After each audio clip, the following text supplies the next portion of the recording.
ये केस कई बार पूछा गया है। मधुलिमय वर्सेज उपखंड मजिस्ट्रेट मुंगेर। इस वाद में धारा 144 की संवैधानिकता को चुनौती दी गई थी और कहा गया था कि यह धारा हमारे फंडामेंटल राइट 19 में जो दिया गया है, 19 में जो अधिकार मूल अधिकार है या स्वतंत्रता, उसका उल्लंघन करती है। तो बस एक लाइन याद रखिए, केस पूछा जाता है ज्यादा, कई राज्यों में पूछा गया है। मधुलिमय वर्सेज उपखंड मजिस्ट्रेट के वाद किससे संबंधित है? 144 से। आपका वैध इस धारा को माना गया कि अवैध पूछ सकता है, वैध यानी कि कॉन्स्टिट्यूशनल यानी कि संवैधान। ये कई राज्यों में आया है, इसको अंडरलाइन करना है कि ये केस किसमें चुनौती दी गई। जो भी पूछे तो क्या मार्क कराएंगे? मधुलिमय। इसके बाद आपका 144 से आइए। 144 के जब भी पढ़िए तो थोड़ा बहुत आपको कोरिलेट करके पढ़ना पड़ेगा। पूछ सकता है भाई, देखिए आपका 3-4 बस लाइन इसमें पढ़ना है आपको अच्छे से। 144A देखिए आपका 144 ए पढ़िएगा तो इसी के साथ आईपीसी की धारा 153 ए पढ़ना है। फिर पुलिस एक्ट की धारा अगर पढ़ना चाहते हैं, ये तो केवल यूपी में काम करेगा, 32 ए और 32 बी पढ़ना है।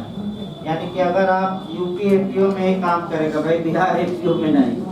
लेकिन पुलिस एक्ट की धारा नहीं पढ़ाई जाएगी, बस बताया जा रहा है कि यहाँ भी प्रावधान है, सेम प्रावधान है। जो प्रावधान आपका सीआरपीसी की धारा 144A में है, वही प्रावधान पुलिस एक्ट की धारा आपका 32A में।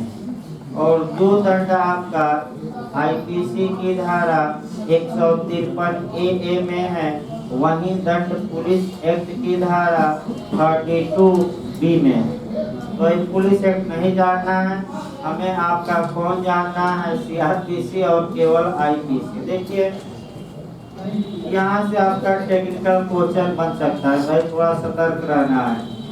अगर कोई सामूहिक ड्रिल या आपका व्यायाम यानी कि सामूहिक हथियार सहित सामूहिक प्रशिक्षण या व्यायाम कराया जाता है, तो ऐसे सामूहिक बने आपका प्रशिक्षण या व्यायाम पर रोक लगाई जा सकती है। किस धारा के तहत? 144 के। अब यहाँ 3 क्वेश्चन आपको चेक करना है भाई। पहला क्वेश्चन, 144A का आदेश कौन दे सकता है? ये कंफ्यूज ज्यादा करेगा, तो सभी कार्यपालक मजिस्ट्रेट नहीं दे सकते, केवल और केवल डीएम। यहाँ अंडरलाइन करिए, जब भिन्न जा रहा है मामला, कोई कार्यपालक मजिस्ट्रेट नहीं, बल्कि केवल और केवल कौन आदेश दे सकता है? डिस्ट्रिक्ट मजिस्ट्रेट, जिला मजिस्ट्रेट यानी कि डीएम। ये याद रखना है। जब डीएम आदेश देंगे तो दूसरा क्वेश्चन ये बनता है कि डीएम अधिकतम कितने दिन के लिए आदेश दे सकते हैं? तो आपका 3 माह। देखिए भिन्न बताया जा रहा है अलग।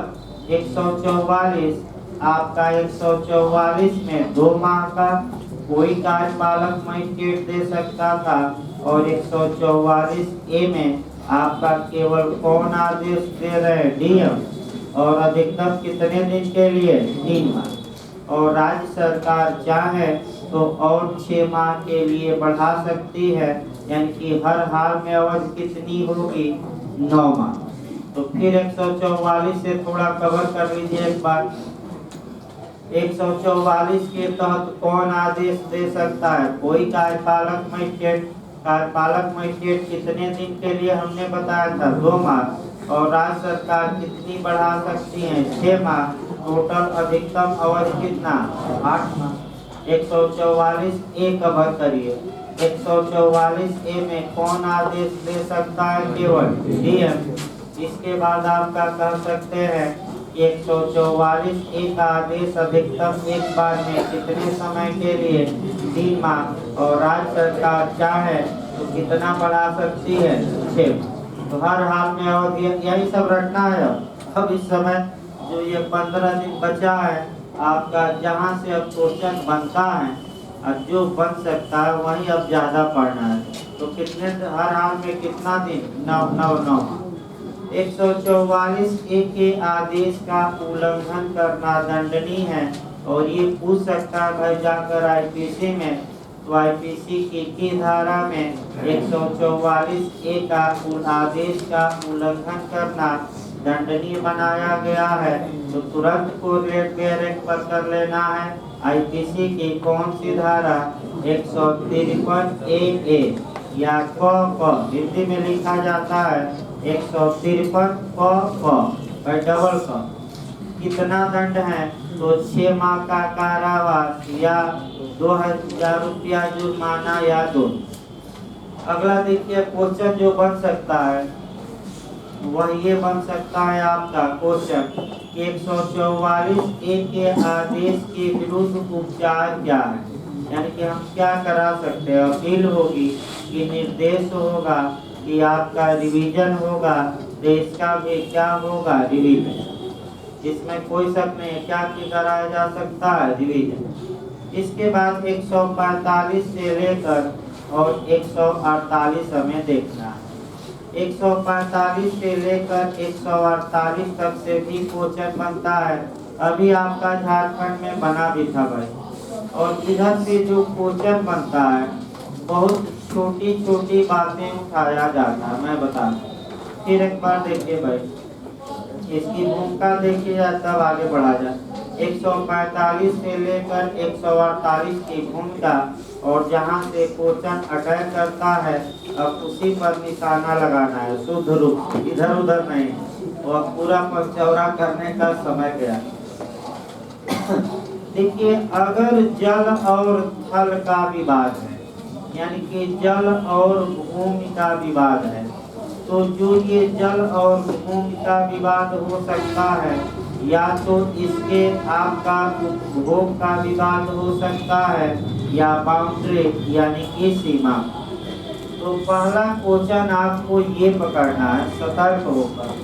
यही आपका वर्तमान में क्वेश्चन अटैक कर रहा है। याद रखिए, अगर जल या भूमि की सीमा का विवाद हो, यानी कि आपका बाउंड्री का, तब कौन सी धारा के तहत कार्यवाही होगी। और इसके उपभोग का विवाद है तब कौन सी धारा के तहत। पहला पॉइंट यही पकड़ना है। लेकिन पहले देख लीजिए एक लाइन पूरा भूमिका। अगर जल या थल का विवाद है और आपका चाहे सीमा का या उसके उपभोग का, और उससे परिशांति भंग होने की संभावना है, तो कार्यपालक मजिस्ट्रेट द्वारा ऐसे विवाद का निपटारा किया जाएगा। तो ऐसी दशा में कार्यपालक मजिस्ट्रेट स्वामित्व का निपटारा करेंगे कि कब्जे का। हाँ, ये पहला पॉइंट याद रखिए। किसका? अब दूसरा पॉइंट आपको ये पकड़ना है कि सीमा का विवाद है तो कौन सी धारा लागू होगी, और उपभोग या यूज या प्रयोग का विवाद है तब कौन सी धारा। यही झारखंड में हल्का सा पूछा गया था। तो बताइए, सीमा का विवाद कौन सी धारा? 145। और अगर आपका यूज का विवाद हो तो 147। रटे नहीं है, इसको लिख लीजिए। तो लोग गलत करके आए थे भाई, इसको लिखिए। पहले इसको 2-3 लाइन अलग लिखिए। लोग गलत करके आए थे पिछली बार, इसको झारखंड में, इसको लिख लीजिए। लिखिए 145 से लेकर 148 तक में कब्जे का निर्धारण किया जाता है, न कि स्वामित्व का। यही क्वेश्चन आ चुका है। अच्छे से इसको लिखिएगा। किसका निर्धारण किया जाता है? पोजेशन का, कब्जे का, न कि स्वामित्व का। भाई स्वामित्व का नहीं, किसका? कब्जे का। ये अच्छे से तैयार रखिए। दूसरा पॉइंट आपको ये पकड़ना है कि इन धाराओं के तहत कार्यवाही कौन करता है, तो कार्यपालक मजिस्ट्रेट। लिख लीजिए उसको। इन धाराओं के तहत कार्यवाही एग्जीक्यूटिव मजिस्ट्रेट करता है, यानी कि कार्यपालक मजिस्ट्रेट करता है। कार्यपालक मजिस्ट्रेट करता है। जो तीसरा पॉइंट आपका पकड़ना है वह ये पकड़ना है 145 से, जो झारखंड में पूछा गया था। लिखिए, यदि भूमि या जल या उसकी सीमा का विवाद हो, भाई अंडरलाइन कर लीजिएगा, ये बहुत महत्वपूर्ण है, रिपीट कर सकता है बिहार में, हो सकता है कि अगला धारा पूछ ले। यदि जल या भूमि या उसकी सीमा का विवाद हो तब धारा 145 लागू होगी। सीमा याद रखिएगा, जल या थल या उसकी सीमा का विवाद तो कौन सी धारा 145। और दूसरा लिखिए, यदि जल या भूमि के उपभोग का विवाद हो, यदि जल या भूमि के उपभोग, बैठिए 3 लोग भाई हो जाए उधर। यदि जल या भूमि के उपभोग, उपभोग माने प्रयोग या यूज का विवाद हो तब धारा 147 लागू होगी। 147 147 ये पूछ सकता है, चांस है, मैं बता दूं, यही टेक्निकल क्वेश्चन। इसके बाद पूर्व करने की आपका 146 में, ये आपका 46 में है। 148 कभी काल पूछी जाती है प्री में, बस हेडिंग पूछा गया है आपका। तो मैं कल भी बताया था 3 सेक्शन एक साथ याद करने पड़ेंगे, 139, 148 और 310। एक क्वेश्चन यहाँ से भी बनता है, फिर एक बार मैं बता रहा हूँ। लोकल इन्वेस्टिगेशन दे, इंग्लिश वर्जन देख कर जाएगा, झारखंड बिहार दोनों जगह आ चुका है। स्थानीय अन्वेषण दे तो 139 मारिएगा, और यदि आपका लोकल इंक्वायरी दे, स्थानीय जांच दे तो 148, और अगर आपका स्थानीय निरीक्षण दे, लोकल इंस्पेक्शन दे तो आपका मार्क कराना है 310। कल मैं लिखवाया था, और एक क्वेश्चन यहाँ से भी बनने का चांस रहता है। आइए अध्याय 11 देखा जाए भाई, क्योंकि मेन ही अब चलेंगे। अध्याय 11 से एक क्वेश्चन बन सकता है, चांस रहता है। देखिए, पुलिस का निवारक कार्य, यानी कि पुलिस का प्रिवेंटिव एक्ट या पुलिस का निवारक कार्य, यहाँ से भी चांस रहता है एक क्वेश्चन बनने। आपका मेंस में भी बना है, तो छोटे छोटे क्वेश्चन बन रहे हैं मेंस में। 151 से मेंस में भी बना है।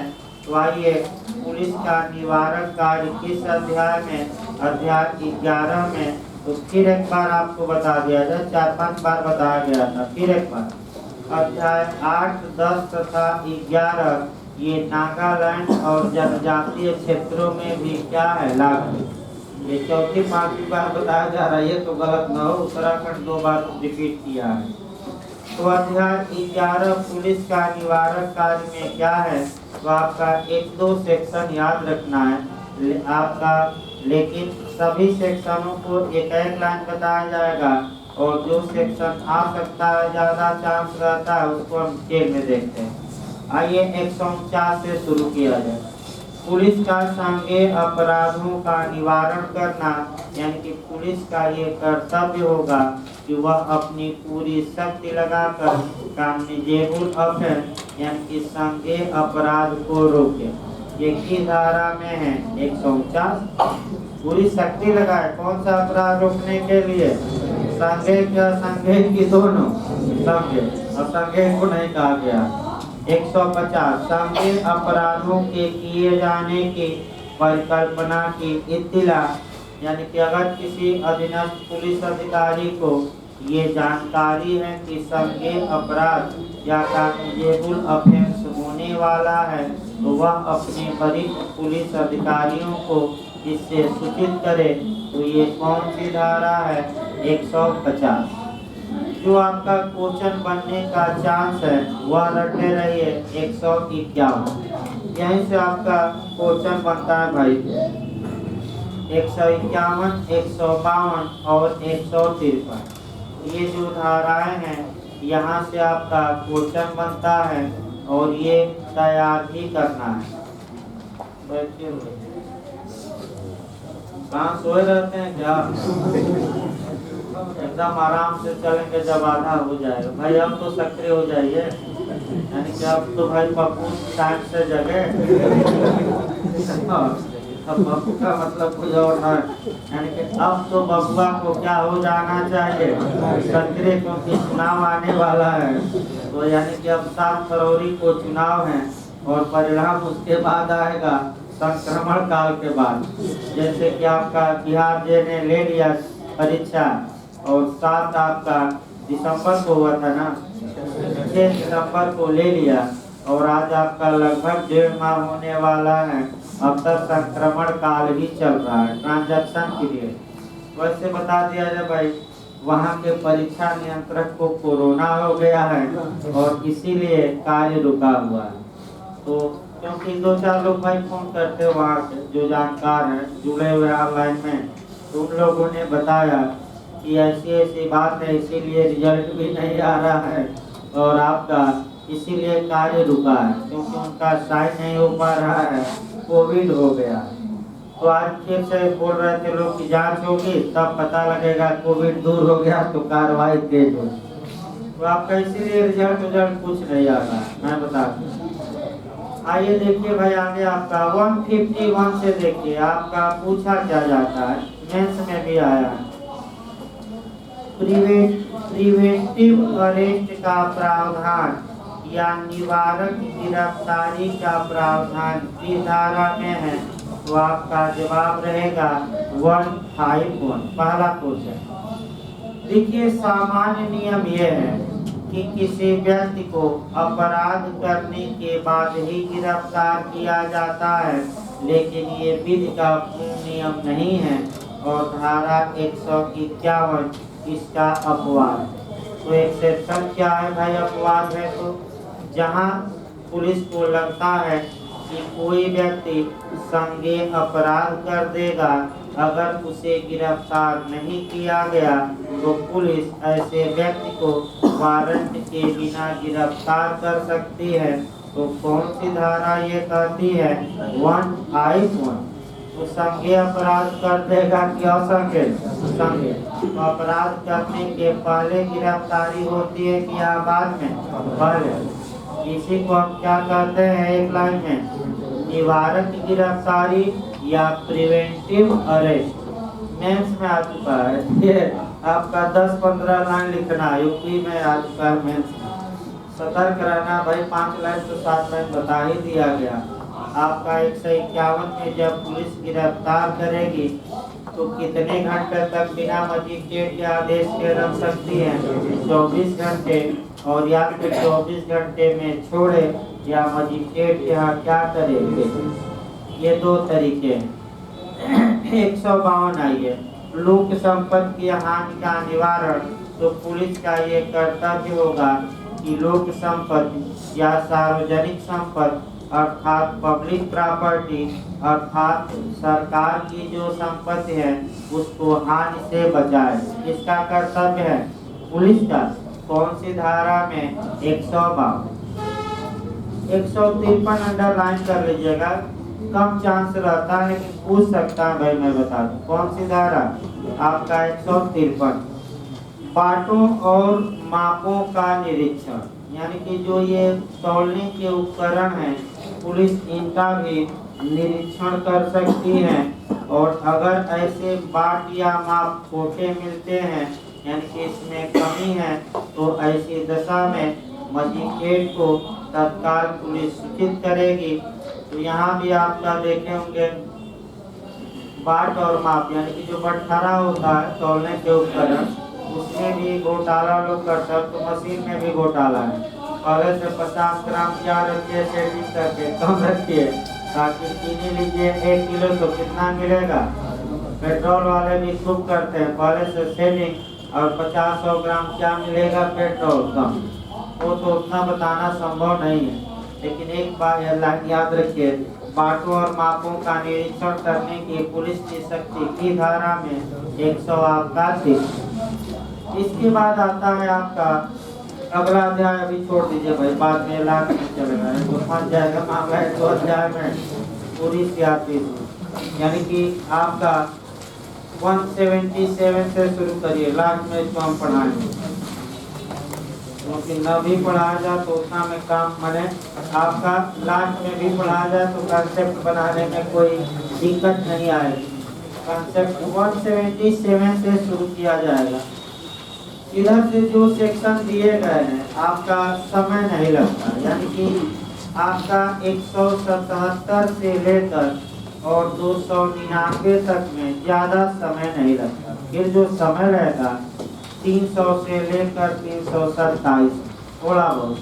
अन्यथा इधर की धाराएं आपका प्री के लिए तो महत्वपूर्ण है ही, आपका एक चीजें देखना है। देखिए आपका इसके बाद वाला अध्याय चला जाएगा तो भूमिका बांधी जाएगी, लेकिन फिर आपका 177 से लेकर 189 तक में एक क्वेश्चन भाई बनता है, या तो समस्या बन जाए या सेक्शन। प्री में भाई एक क्वेश्चन आता है और 6 या 7 धारा बताई जाएगी और उस धारा को हर हाल में याद रखिए, भले अन्य धाराएं आपको याद न हो। मैं बता दूं, अगर अब तक के इतिहास में अगर इधर से क्वेश्चन देखा जाए तो 6 या 7 जो धाराएं हैं उन्हीं से क्वेश्चन बना। वो अलग बात है कि भाई 10% हम लेकर नहीं चल सकते, आपका 10% मतलब कि पूरी बात एक लाइन क्या करिए बताइए। और ये अध्याय आपका 13 आपका चलेगा। 13 आपका इंक्वायरी और ट्रायल का प्लेस, यानी कि जांच और विचारण का स्थान, अर्थात किसी अभियुक्त के खिलाफ वह कौन से स्थान का न्यायालय होगा जो इंक्वायरी और ट्रायल करेगा। तो पहले तो इन 2 शब्दों को पकड़ लिया जाए, एक और लाइन जोड़ लिया जाए। जांच और विचारण का स्थान आपका सीपीसी में भी है, लेकिन वह केवल और केवल किसमें लागू होगा, सिविल मामलों में। और 15 से लेकर आपका धारा 25 तक सीपीसी में वाद दायर करने के स्थान से ही संबंधित है। यानी कि जब आप डिटेल में पढ़िए फुर्सत में 7 के बाद, तो जब भी इस चैप्टर को पढ़िए तुरंत आपका हल्का सा ही सही सीपीसी में कहां से कहां तक पढ़ना रहता है, 15 से लेकर 25। यानी कि वाद दायर करने का स्थान सिविल मामलों में भी दिया गया है और क्रिमिनल में आपका 177 से लेकर कहां तक 180। तो देखिए जांच क्या है। जांच का मतलब आपका किसी तथ्य की वास्तविकता का पता करना, यानी कि किसी तथ्य की सच्चाई का पता लगाना ही जांच कहलाती है। सीआरपीसी की धारा 2G में जांच को परिभाषित किया गया है। जांच सदैव मजिस्ट्रेट या न्यायालय द्वारा की जाएगी और जांच आपका की जाएगी तो क्या इसका मुख्य उद्देश्य होता है, फैक्ट की या तथ्य की या घटना की वास्तविकता का क्या लगाना पड़ा। जांच कभी भी पुलिस द्वारा सीआरपीसी के तहत नहीं की जाती। पुलिस इन्वेस्टिगेशन करती है और इंक्वायरी का अधिकार किसको दिया गया है, मजिस्ट्रेट या न्यायालय, ये याद रखिए। अब जांच आपका कहाँ परिभाषित है, 2G में। दूसरा क्वेश्चन, ट्रायल कहाँ परिभाषित है, तो ट्रायल को स्पेशली किसी धारा में डिफाइन नहीं किया गया।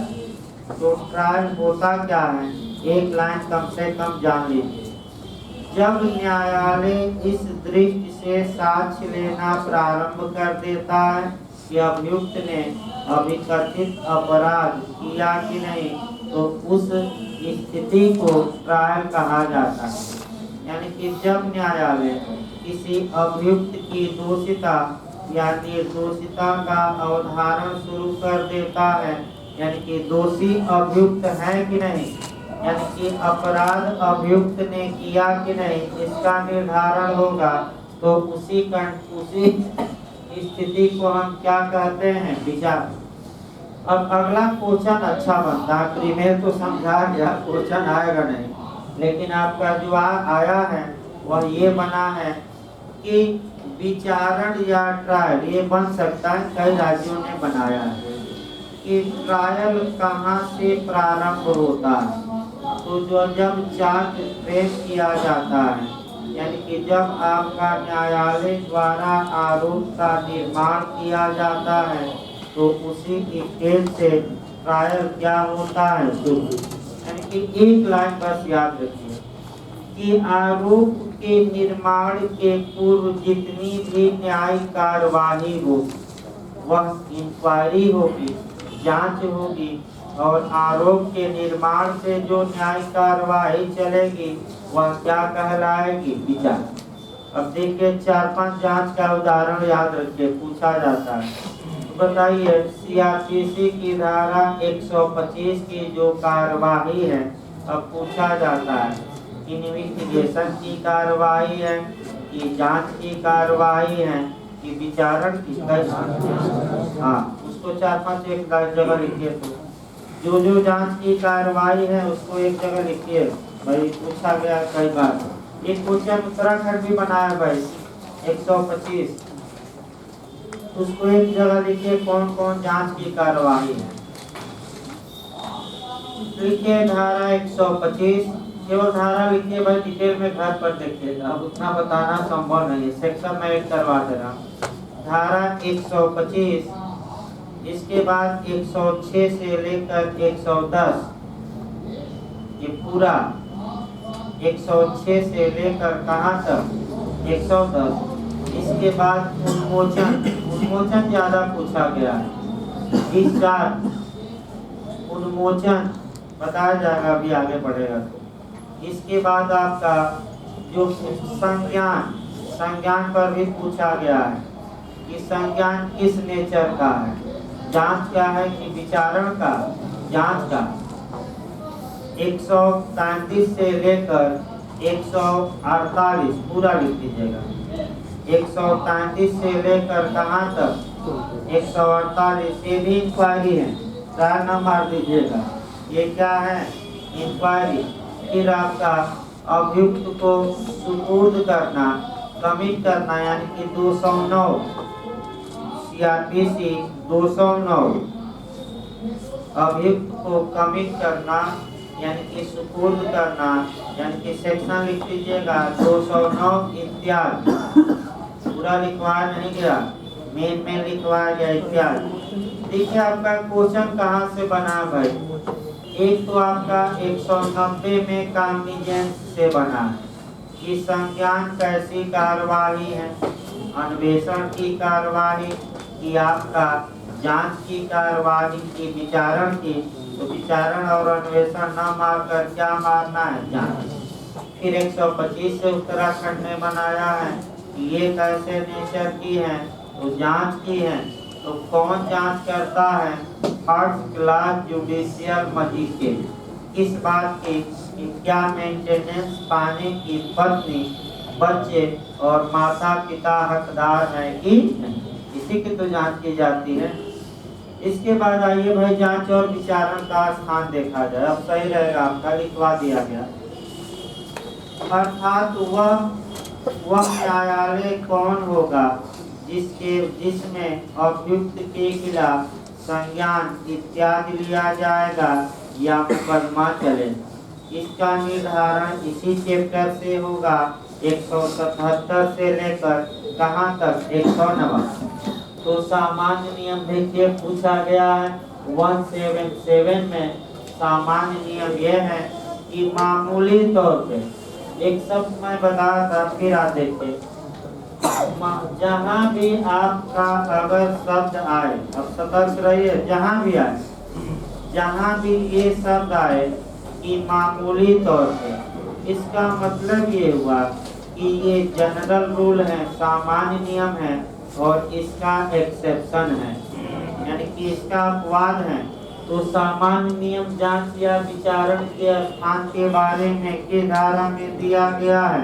177, यानी कि मामूली तौर पे किसी अपराध की जांच और विचारण उस स्थान के प्लेस के उस स्थान के न्यायालय द्वारा की जाएगी जिस स्थान पर क्या हुआ है अपराध। यानी कि सामान्य नियम यही हुआ कि अगर प्रयागराज में अपराध हुआ है तो प्रयागराज का न्यायालय जांच विचारण करेगा। बनारस में अपराध हुआ है तो कहाँ का न्यायालय? बनारस का। लखनऊ में अपराध हुआ है तो लखनऊ का। लेकिन ये विधि का पूर्ण नियम नहीं है। 178 से लेकर और 189 तक इसका एक्सेप्शन दिया गया है। अपवाद का मतलब ये हुआ कि कुछ दशाएं ऐसी हैं जहाँ की अपराध एक स्थान पर होगा और उसका ट्रायल कहाँ हो सकता है? दूसरे। तो आपका कहाँ कहाँ अपवाद है? उन्हीं अपवादों में से सब तो अपवाद नहीं पढ़ने हैं, कुछ पढ़ने पड़ेंगे 6-7। और याद रखिए, देखिए अगली धारा है 177 में क्या बताया गया, फिर एक लाइन में याद कर लीजिए। किसी अपराध की जांच और विचारण किस स्थान के न्यायालय द्वारा मामूली तौर पर किया जाएगा? जहां अपराध हुआ कि न हुआ है। कौन सी धारा? 177, बस एक लाइन। अब आइए 178, अपवाद शुरू हो गया। देख लीजिए, एक्सेप्शन मतलब कि दूसरे न्यायालय को भी अधिकार था। देखिए, जांच या विचारण का स्थान 178 से यूपी ने क्वेश्चन बनाया है, सतर्क रहना है भाई। पहला खंड देखिए, जहां यह अनिश्चित है कि कई स्थानीय क्षेत्रों में से किसमें अपराध किया गया। इसका मतलब ये हुआ कि यह निश्चित ही नहीं है कि प्रयागराज में अपराध किया गया कि लखनऊ में कि बनारस में। तो बताइए, ऐसी दशा में अगर संदेह है तो क्या संदेह का लाभ अभियुक्त को दे दिया जाए या अभियुक्त के खिलाफ कार्रवाई की जाए? तो अभियुक्त को नहीं दिया जाएगा, ऐसे तो अपराध करके लोग संदेहास्पद छूट जाएंगे। तो कानून ये कहता है कि जिन जिन जिलों में अनिश्चितता है, संदेह है, उन सभी जिलों को जांच और विचारण की क्या होगी? अधिकार। यानी कि फिर एक बार उदाहरण देखिए, ये समस्या आ गई कि भाई प्रयागराज में अपराध किया कि लखनऊ में किया कि बनारस में, इस बारे में अनिश्चितता है, यानी कि संदेह है। तो कानून ये कहता है कि जांच या विचारण तो होगा ही, और इन तीनों न्यायालयों को जांच और विचारण करने की क्या होगी? अधिकार है। लेकिन समस्या अब यहाँ है कि क्या तीनों न्यायालय जांच या विचारण करेंगे कि कोई एक न्यायालय करेगा? तीनों नहीं, क्योंकि एक अपराध के लिए कितना मुकदमा पर्याप्त है? एक। और ऐसी दशा में अब आगे बताया जाएगा तीनों करने लगे तब क्या होगा। अभी समस्या है, उसको सेक्शन वाइज हम बताएंगे। लेकिन बस याद रखिए कि तीनों को जुरिडिक्शन है और तीनों में से कोई भी न्यायालय जहाँ जहाँ निश्चितता है इंक्वायरी और ट्रायल कर सकता है। बस इतना समझिए।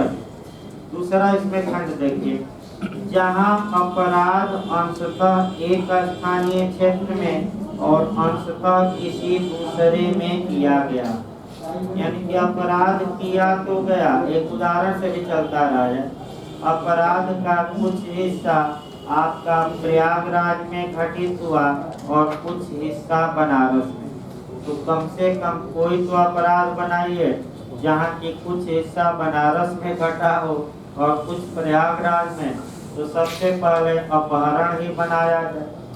प्रयागराज में अपहरण किया गया और पैसे की मांग की गई बनारस में, कि बनारस में आकर पैसा क्या करिए? हैंडओवर। बताइए, अपराध एक जगह से संबंधित हो गया कि दो जगह? तो कहाँ कहाँ? प्रयागराज और बनारस। तो किस न्यायालय को ऐसे अभियुक्त के विरुद्ध इंक्वायरी या ट्रायल करने का अधिकारता होगी? तो जहाँ अंशतः हुआ है सबको, यानी कि प्रयागराज का भी न्यायालय में मुकदमा चल सकता है और कहाँ बनारस के। लेकिन फिर वही समस्या आई कि दोनों को अधिकारता तो है, लेकिन आप लोग बताइए क्या दोनों जगह मुकदमा चलेगा कि एक जगह? और दोनों जगह मुकदमा चलने लगे तब क्या होगा तो आगे बताया जाएगा सेक्शन वाइज। लेकिन दिमाग में बैठाए रहिए कि एक अपराध के लिए एक विचारण पर्याप्त है, 10 नहीं, भले 10 न्यायालयों को क्या है अधिकार। आगे धारा में आए तीसरा देखिए, जहाँ अपराध चालू रहने वाला है तब ऐसी दशा में जहाँ जहाँ चालू रहता है उन सब न्यायालयों को जुडिक्शन होगा। यहाँ से आईपीसी में क्वेश्चन बनता है भाई कि कंटिन्यू ऑफेंस या चालू रहने वाले अपराध कौन से, और जो सतर्क रहना है आपको, किडनैपिंग और एब्डक्शन में लोग हमेशा गलत करते आते हैं। तो बताइए अपहरण चालू रहने वाला अपराध है कि व्यापहरण? अपहरण याद रखिए भाई। अब लग रहा है कि बिहार आपका 15 दिन में पता कर जाएंगे। कम से कम भाई 70% लोग बता दिए, तो भाई 30% लोग भी अब आशा की जाते हैं कि 15 दिन में कुछ क्या करेंगे तैयार। देखिए फिर एक बार भाई आपका फिर एक बार देखिए, अपहरण हो गया आपका, लिख लीजिए तो एक लाइन तो पूछा जाता है पीसी में जाकर उसको लिख लीजिए। 2-3 मॉडल से सतर्क रहना है। एक फिर मैं 2-3 मॉडल यहाँ बना दे रहा हूँ। कंटिन्यू ऑफेंस, कंटिन्यू ऑफेंस का मतलब हुआ अनवरत अपराध। 2-3 शब्द लिखिए। अनवरत कहा जाता है अनवरत अपराध या चालू रहने वाले अपराध। उसको अलग से लिखिए, चालू रहने वाले अपराध या हमेशा चलने वाले अपराध या हमेशा चलने वाले अपराध। ये पूछा जाता है क्वेश्चन कौन है, तो पहला लिखिए अपहरण यानी कि एब्डक्शन। व्यापहरण ना लिख लीजिएगा फिर बताया जाए, यही गलत हो के आता है। एक और भाई बता दिया जाए व्यापहरण पर, नहीं तो लोग दिमाग उल्टा ही चलाएंगे। व्यापहरण एक ऐसा अपराध है जो स्वतः अपराध है, इसका मतलब कि अपने आप अपराध है, और जिस व्यक्ति को किडनैप किया गया है उसकी सम्मति कोई बचाव नहीं देगी, और इंटेंशन का होना भी किडनैपिंग में आवश्यक है। यानी कि कौन सा अपराध कठोर दायित्व का अपराध है या आशय का होना आवश्यक नहीं है, तो किडनैपिंग या व्यापहरण मानेंगे। और कौन लगातार चलने वाला अपराध है पूछे तो अपहरण। बताया जाएगा, ये बता देंगे भाई। एक क्वेश्चन देखिए फिर बता दिया जाए भाई आपका।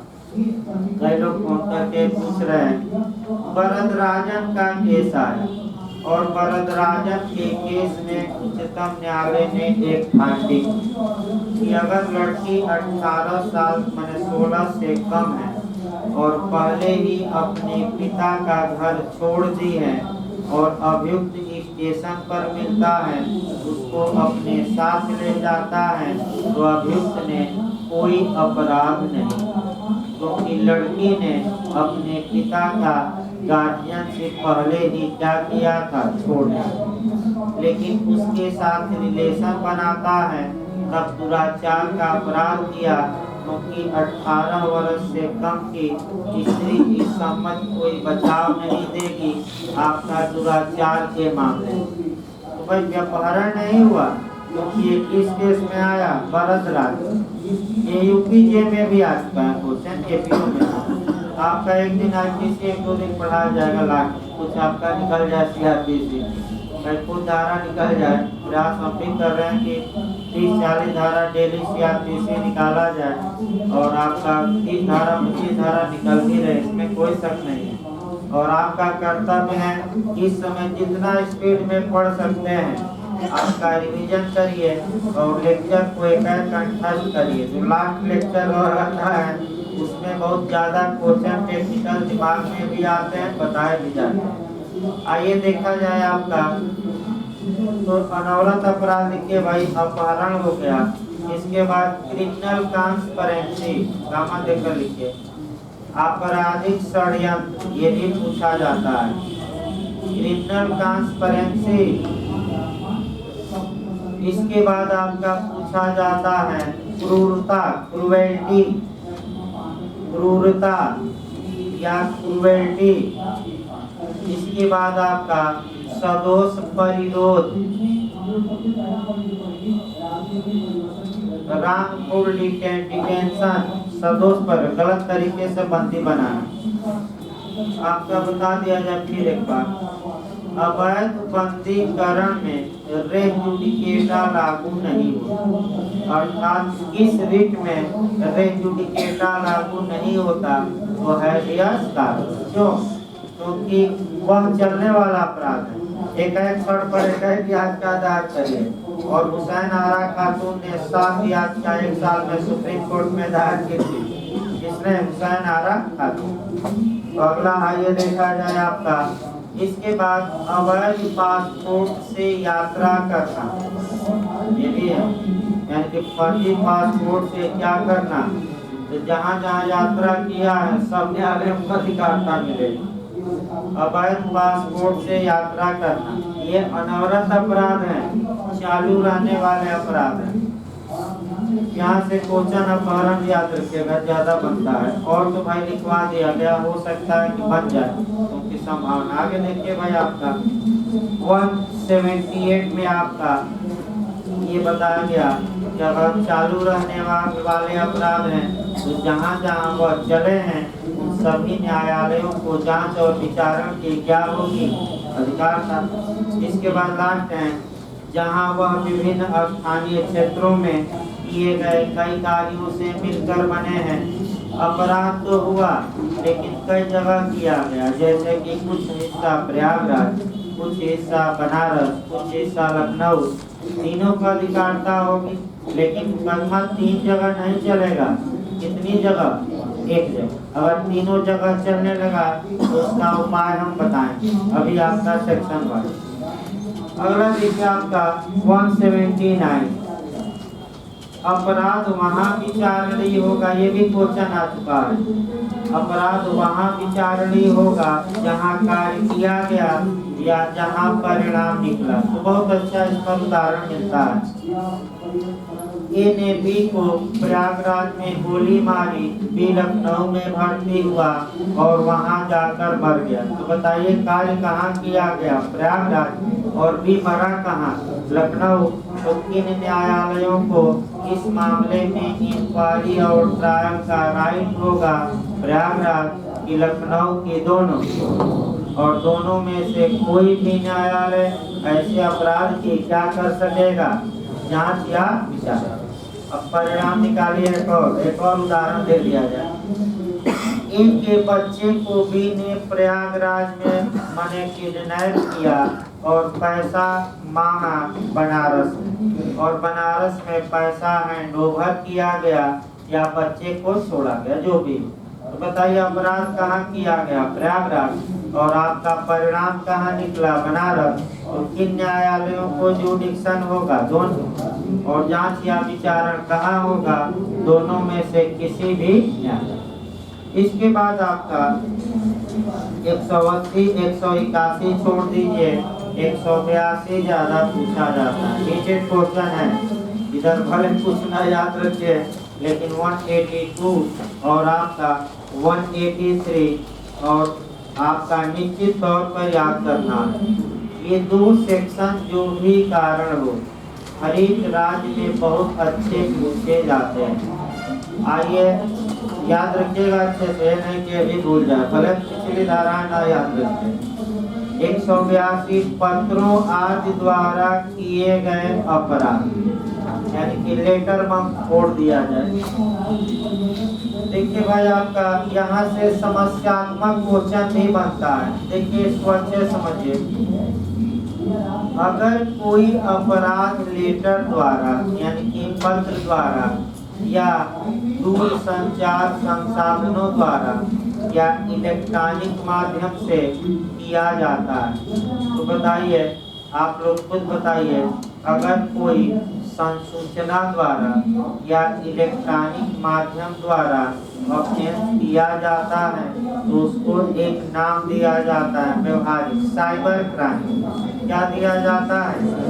तो साइबर क्राइम कहाँ दंडनीय है? कानून बना के अलग ही नहीं। कौन सा कानून बना? RTA सन 2000। कौन सा कानून?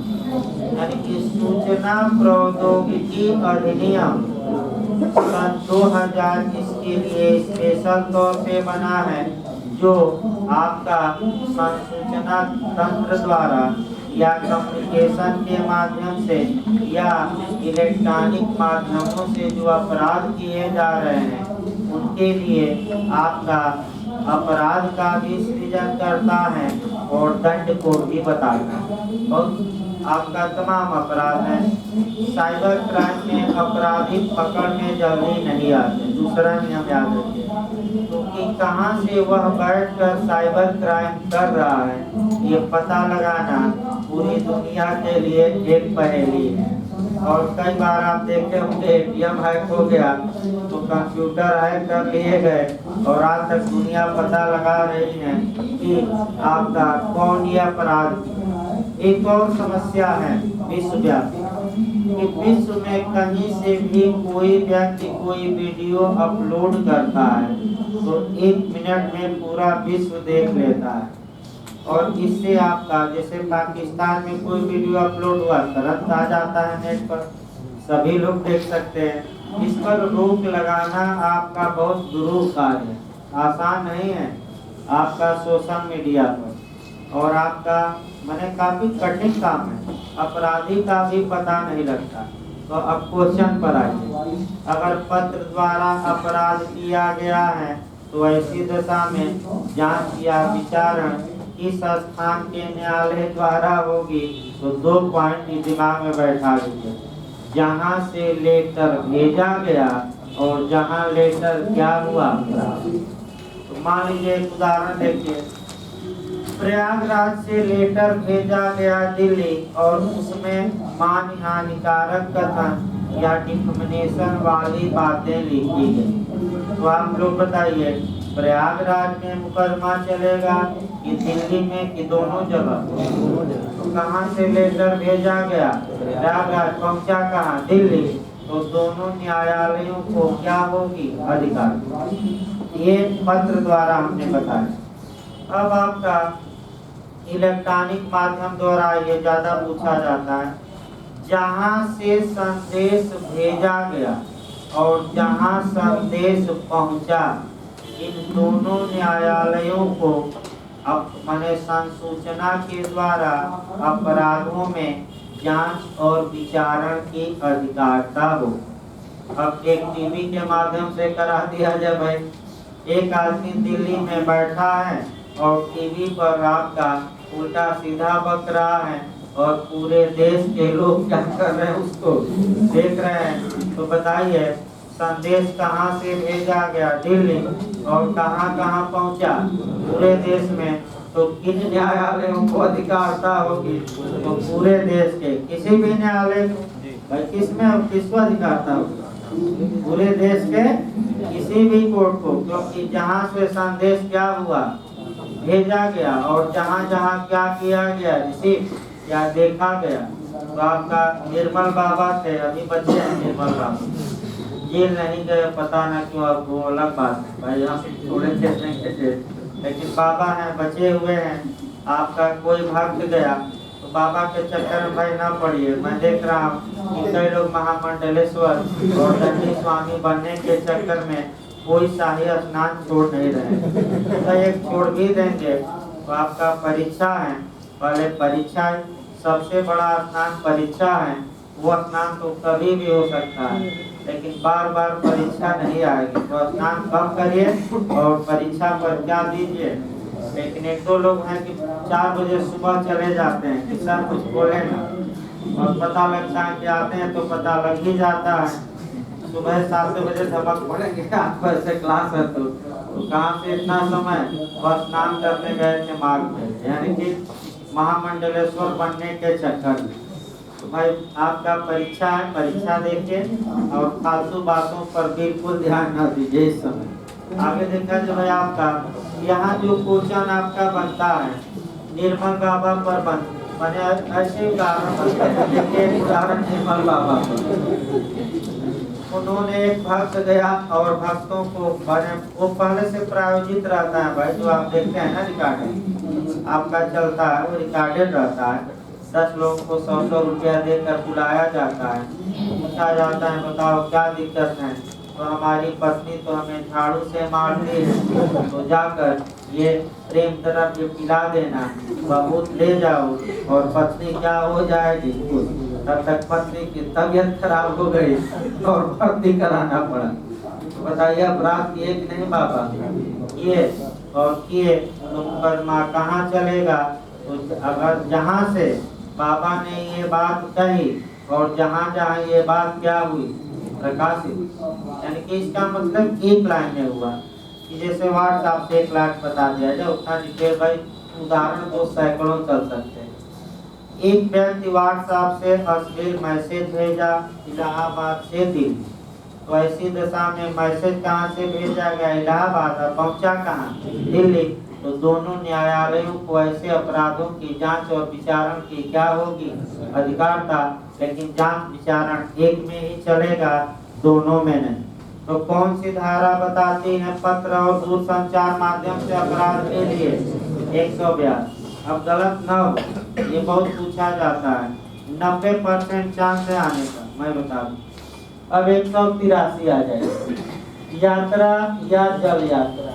तो यात्रा या जल यात्रा में पहले नियम समझ लीजिए। तो जहाँ से यात्रा प्रारंभ की गई, जहाँ जिन जिन स्थानों से होकर यात्रा गुजरी और जहाँ यात्रा समाप्त हुई, इन सभी न्यायालयों को अगर यात्रा के दौरान अपराध हुआ है तो जांच और विचारण की अधिकारिता हो।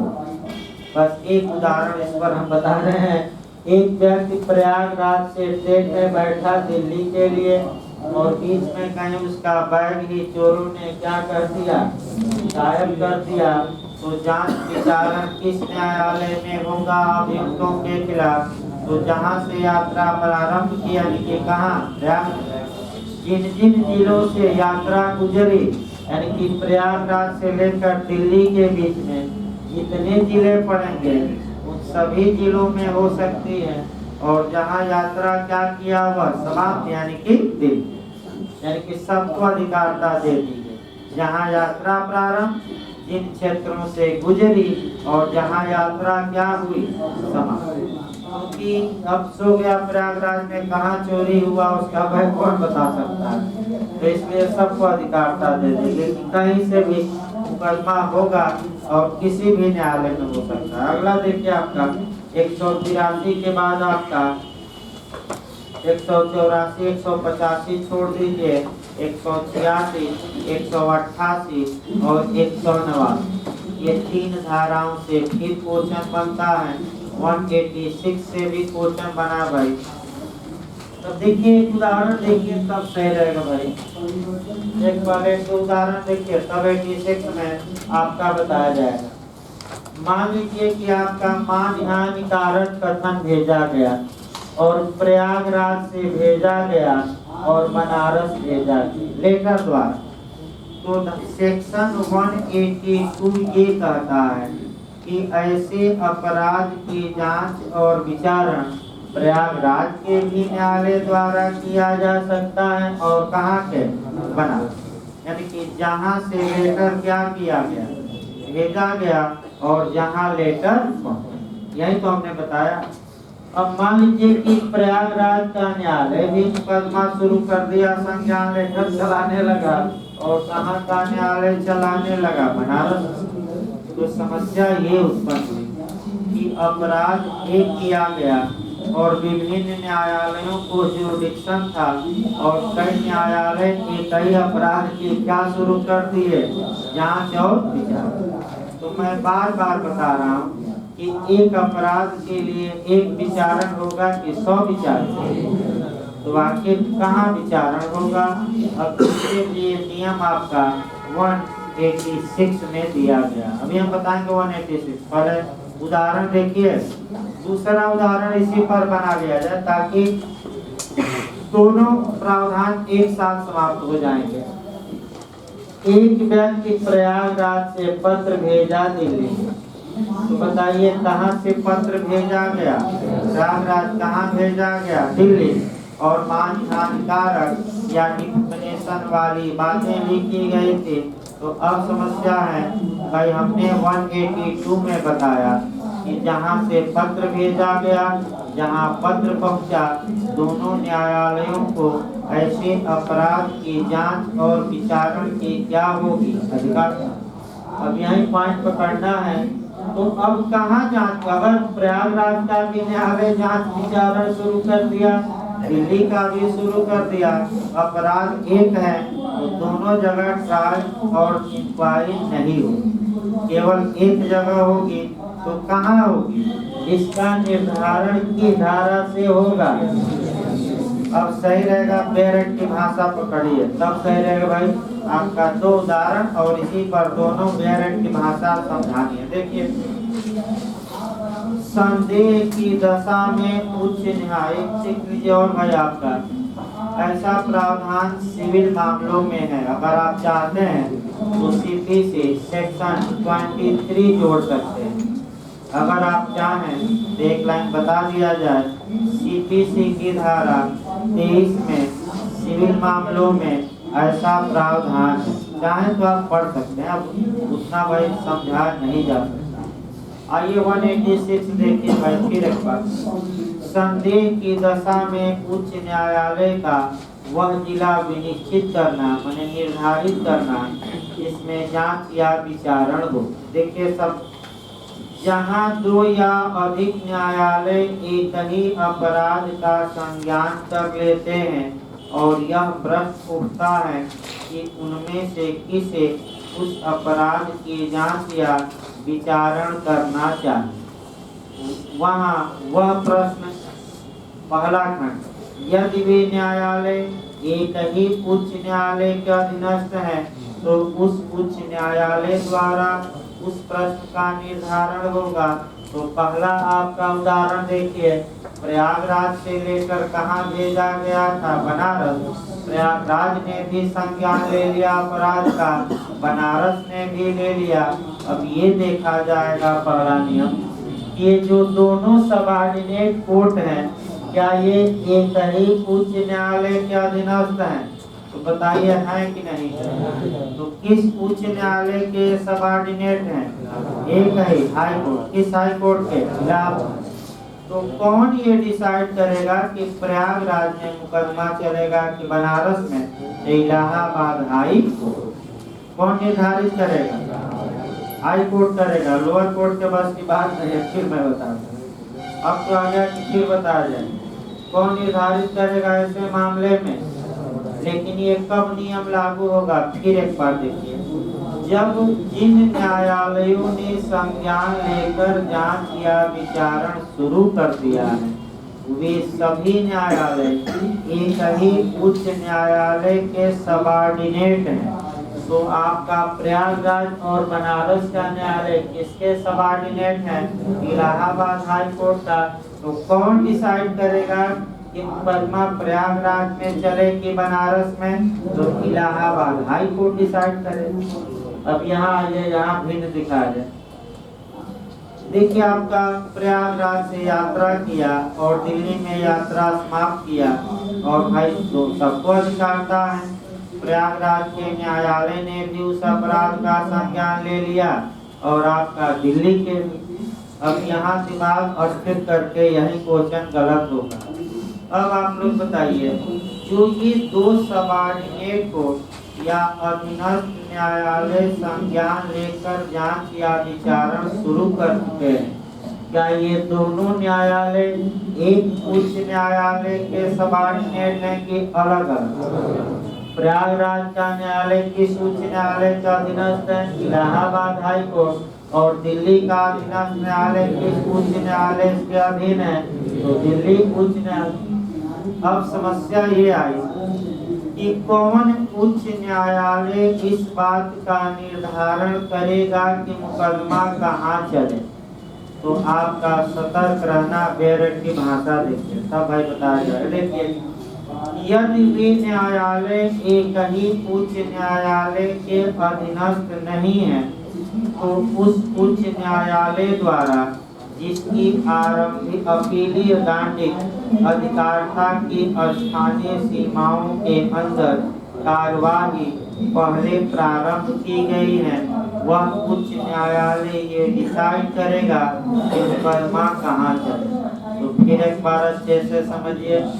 अब ये देखा जाएगा कि अगर प्रयागराज का न्यायालय पहले संज्ञान ले लिया है, तब इलाहाबाद हाई कोर्ट डिसाइड करेगा कि कहाँ मुकदमा चले। और अगर दिल्ली का अधीनस्थ न्यायालय संज्ञान पहले ले लिया तो कौन निर्धारित करेगा कि मुकदमा कहाँ चले? दिल्ली उच्च न्यायालय। यानी कि किस उच्च न्यायालय के अधीनस्थ न्यायालय ने सर्वप्रथम कॉग्निजेंस लेकर मुकदमा शुरू कर दिया, जांच या विचारण शुरू कर दिया, तो उस राज्य का उच्च न्यायालय ये डिसाइड करेगा कि मुकदमा कहाँ चलाया जाए, क्योंकि दो जगह तो चलेगा नहीं। तो आप कोई समस्या बताइए। क्वेश्चन भाई खतरनाक बनता है यहाँ। एक बार घर पर फिर पढ़िएगा, ना समझ आएगा तो फिर बताएंगे। 188 और 189 से भी एक क्वेश्चन बनता है, अभी उत्तराखंड में बना भी था। 189 बनी थी भाई इस बार उत्तराखंड। दो धाराएं आपका अच्छे से तैयार रखना है और इन धाराओं को कुछ कोरिलेट भी आपको करना पड़ेगा। देखिए भाई, आपका 188 जब भी पढ़िए तो 3-4 क्वेश्चन तैयार करिए। भारत से बाहर अपराधों में जांच और विचारण का स्थान। पहला क्वेश्चन ये बनता है कि भारत से बाहर किए गए अपराधों में इंक्वायरी और ट्रायल का स्थान की धारा में दिया गया है, तो सेक्शन गलत न हो। कौन सी धारा? ये बहुत बार क्वेश्चन आपका रिपीटेड मिलेगा, हमें लगता है 10-12 बार निश्चित तौर पर मिलेगा। कहाँ दिया गया धारा? 188। दूसरा क्वेश्चन, 2 क्वेश्चन बस याद रखना है कि भारत से बाहर किए गए अपराधों के लिए जांच और विचारण का स्थान क्या होगा? तो जहां अभियुक्त क्या किया जाए? पाया। लेकिन किसकी पूर्व सम्मत से जांच विचारण होगा? केंद्रीय सरकार की पूर्व अनुमति। अब आइए एक उदाहरण देखा जाए। कोई व्यक्ति इंग्लैंड में अपराध किया और भारत में वह विचारण के योग्य है, तो ऐसी दशा में इंग्लैंड से आया और दिल्ली एयरपोर्ट पर उतरा और दिल्ली में पकड़ लिया गया। तो बताइए, पाया गया, कहाँ पाया गया? क्या दिल्ली के न्यायालय को अधिकारिता होगी कि नहीं होगी? क्यों? क्योंकि जहाँ वह क्या हो पाए। दूसरा उदाहरण, एक व्यक्ति इंग्लैंड में अपराध किया, प्रयागराज में एयरपोर्ट पर उतरा और यहीं पकड़ लिया गया, तो बताइए प्रयागराज के न्यायालय को अधिकारिता होगी कि नहीं होगी? बस एक लाइन, भारत में जहाँ वह क्या हो जाए, आ जाए। क्योंकि विदेश में अपराध किया है तो भाई कहाँ भारत में, तो सभी न्यायालयों को अधिकारिता दे दी गई कि जहाँ पा लिया जाए।